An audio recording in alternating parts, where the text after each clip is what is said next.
pay attention to me. Everybody have done it already, I know, but I just want to mention some important points about these are methods. I wish all of you can see my type here because I cannot bring it up. See, for direct method, as I explained for you, you just must do with the blind RBC. You don't need plasma. When you want to do it, just one drop is enough. One small drop is enough. Something like this. I put one drop in one side and one small drop in another side. And one small anti-A in one side and a small anti-B in another side.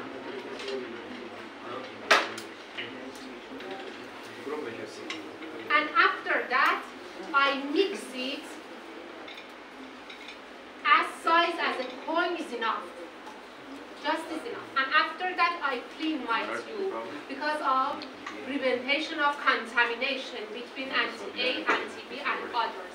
And again, I spread it as size as a coin on the surface of tile. You must, after that, you must shake it very gently. For what? Because I must see the surface. I must see the surface. You see, I must see the surface of the tile. Because of that, we do the direct and indirect methods on the white tile. So I shake it in this way. Now you can see the agglutination or anti-agglutination here. This is for direct method. How about indirect method? You see the direct method, immediately you can read the results. But in indirect method, again, I put just one drop of A in one side, A RBC, and B RBC in another side. And before doing, I mix it completely. Again in another side, and after that, I add just one drop of plasma in one side, one drop in another side. Again, I mix it as size as a coin. That's enough. Again, I clean my tube, and after that, again, I spread it as size as a coin, and again, I gently shake it. Now I can see again the agglutination here, and I don't have any agglutination here. That drop is enough. One small drop is enough. Just for indirect method, as I explained for you, because you use natural antigen and antibody, it is a little weaker than the direct method. You must wait even for 1 minute, and after that you can read the results. How about the RH factor? Let me explain for you again about RH factor, because some of your friends have some questions about that. Based on a genetically rule, we have a factor. Do you hear to me, please? Do you listen to me? Everybody listen to me, please. Let me explain something about RH factor. As I explained for you, RH is a factor on the surface of our erythrocytes. Naturally, we don't have any anti-factor of RH in our body. That commercial antibody that you see, they are just commercial factors in front of RH factor in our body. That some companies can make it. In our body, we have a factor, an allele, I mean.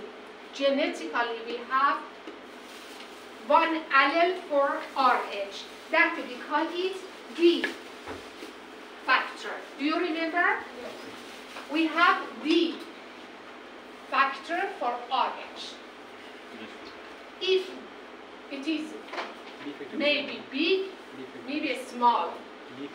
So we have two alleles of RH factor. If you are big D, you are Rh positive. Maybe you are big, big, big, small.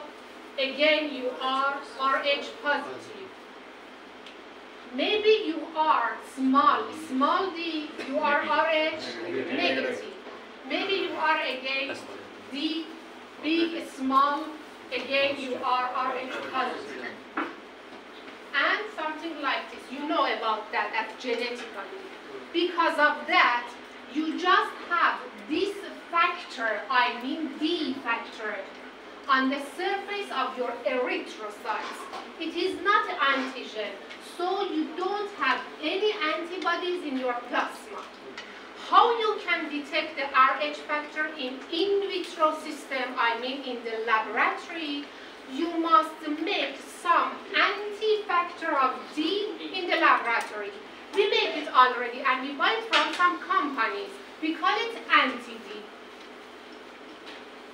When you mix anti-D with RBC, that it consists of this factor on the surface of the erythrocytes, if you see the agglutination, it means that you have the factor of D on the surface of your RBC, so you are Rh positive.